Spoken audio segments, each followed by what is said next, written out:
Hello students, this is Jasveer Singh from Golden Words Institute of IELTS and Spoken English. This class is about spoken part of IELTS examination. Okay, so without wasting time, let us begin.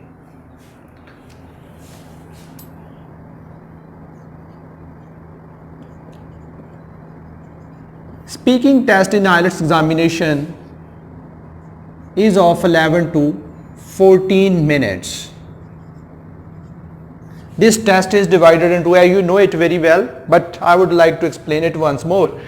Okay, so this test is divided into 3 levels. In first level, examiner is going to ask you about yourself only. This part is called general questioning round. Okay, so in this particular part, examiner may ask you 5 to 7 questions. In the second part, there would be cue card. Okay, so a paper would be handed over to you. On that paper, a topic would be written and there would be some bullet points over there. Okay, so you will have to speak on this particular topic. Third is follow up round. Follow up round. Okay, so whatever you have spoken in the cue card, on basis of that only examiner is going to ask you. Majority of the question would be based upon your answers that you have given in the cue card part. Okay, so in the follow up round, examiner would ask you, like many of the question would be from the cue card, and examiner is liberal. He may ask you any kind of questions. Okay, but as I said that majority of the question would be based upon your answers that you have given in the cue card round. Okay, in general questioning, what can examiner ask about you? He may ask you about your introduction. In parts, he may ask you about your future plans. He would say that what you love to do in your leisure time. What are your preferences in your free time? He may ask you about like your family. Tell me something about your hometown. Variety of questions are there that examiner may ask you in this particular general questioning round. Okay, so in this cue card part, which most of the students find very difficult, examiner, as I said in the beginning also, examiner would hand you over a paper on which a topic would be written. That would be accompanied with 4 or 5 bullet points. Okay, along with this cue card topic, examiner would give you a sheet of paper. He may hand you over a pen also if you don't have that in your hand, and you will be having 1 minute's time. 1 minute's time to prepare yourself to speak on this particular topic.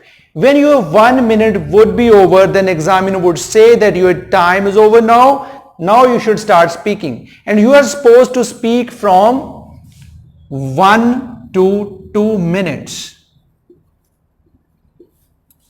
Okay, as I said that along with this cue card topic, there would be 4 or 5 bullet points also. While preparing yourself to answer for the cue card topic, you will have to take care of all the 4 or 5 bullet points, and while speaking from 1 to 2 minutes, you need to cover all those various points.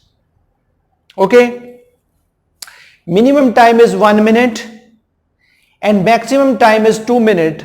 But again, I would say that it would entirely depend upon the discretion of examiner. Sometime examiner, if he or she feels like that you can speak even more, or he wants to listen to you more, then he may allow you to speak for more than 2 minutes even.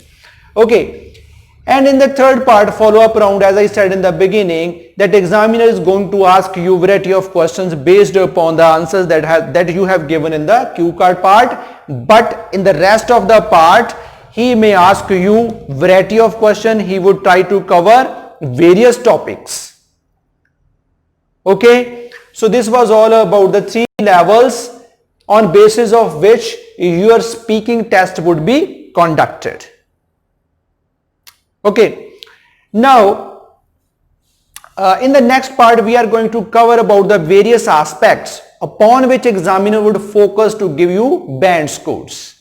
Okay, so that we can prepare ourselves accordingly.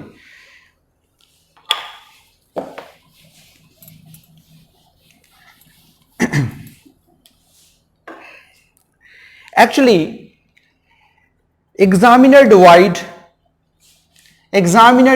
your speaking into two types. Okay, it is verbal and non-verbal.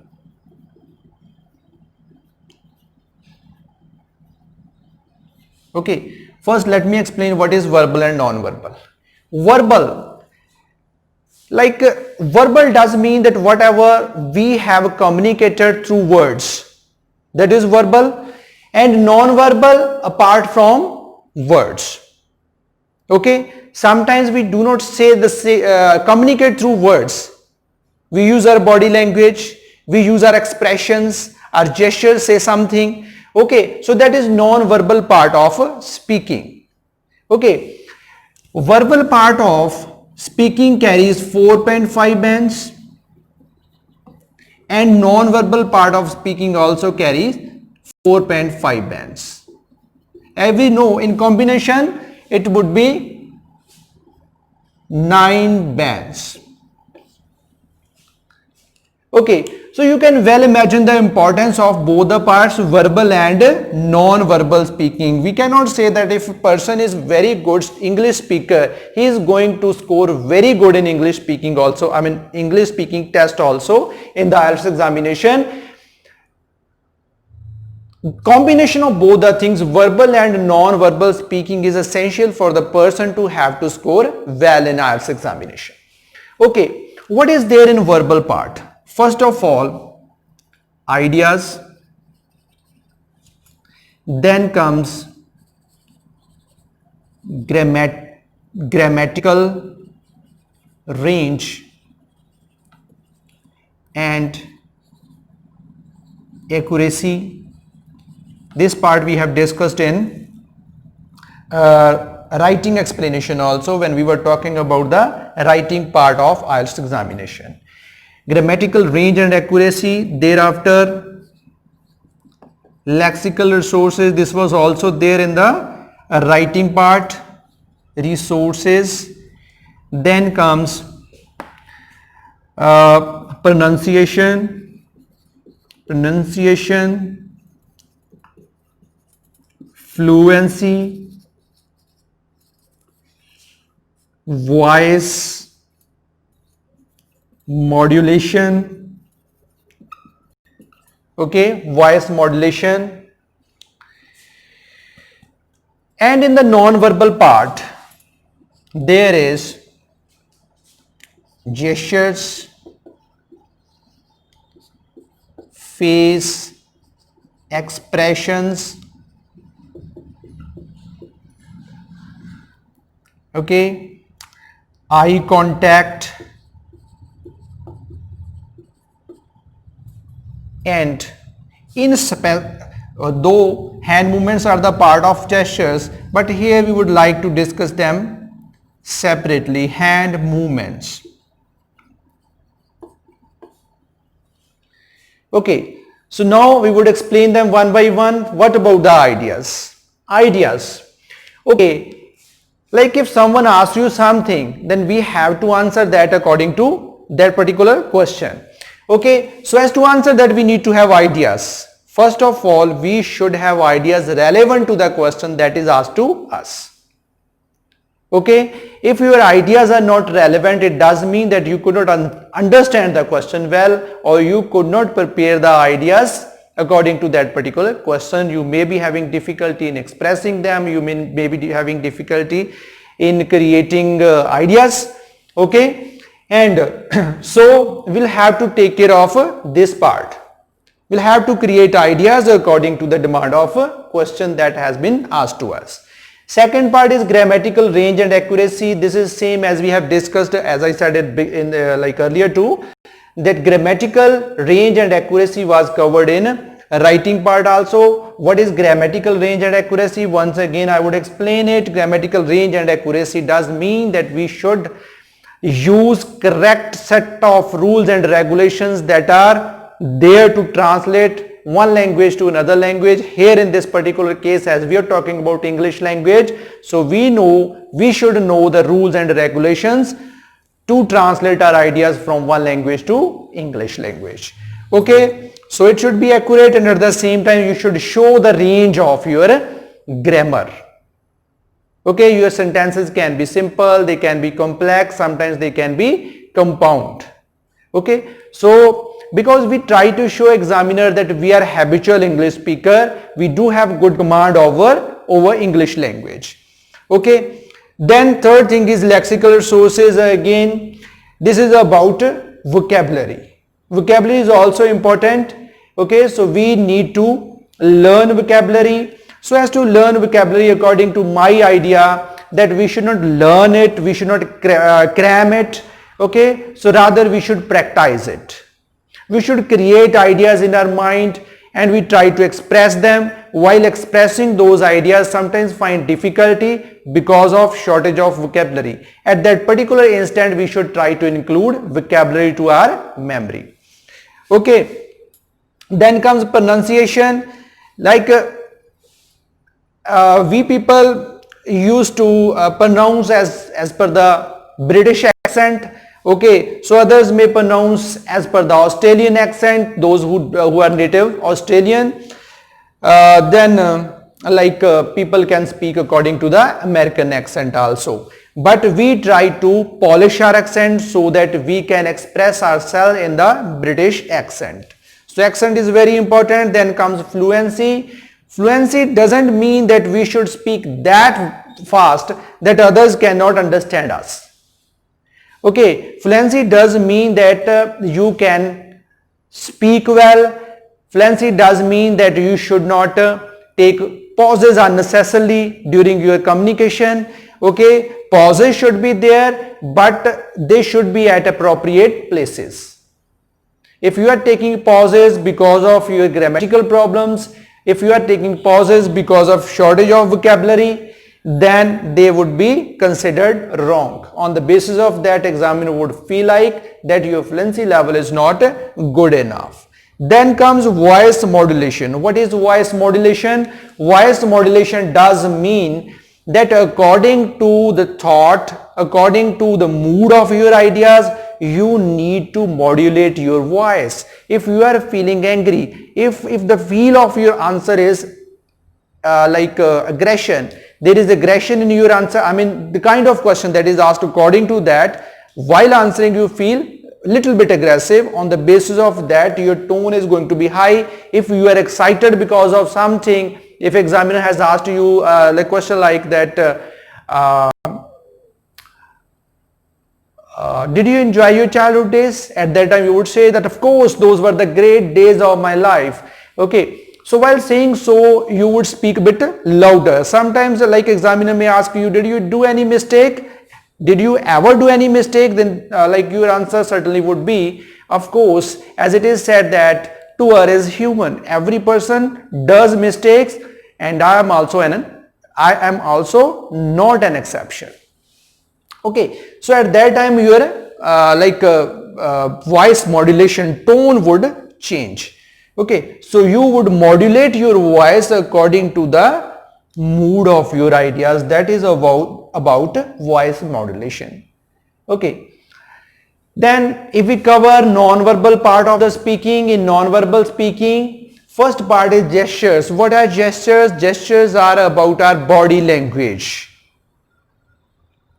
Okay, so while speaking we used to move our head, we nod our head like this. Okay, so these are parts. Sometimes we feel excited, we were sitting relaxed. By the time examiner asked us question about would you like to change your religion ever, you would feel excited at that moment. Not only at that time your voice would modulate, you would speak a bit louder. No, not at all. Why should I change my religion?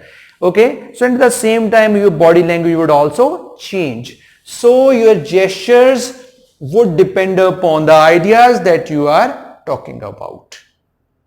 Okay, there are a number of things which depend, number of aspects, number of like various factors that would depend upon the ideas.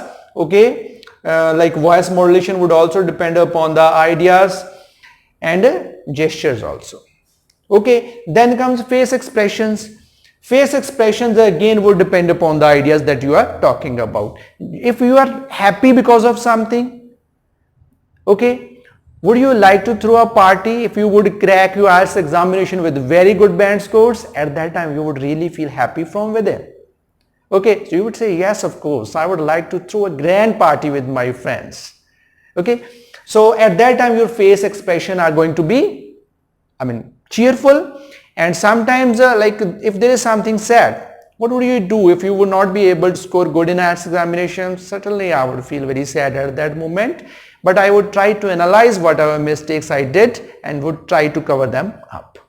Okay, so like in this way your face expression according to the mood, again I would say that would keep on changing.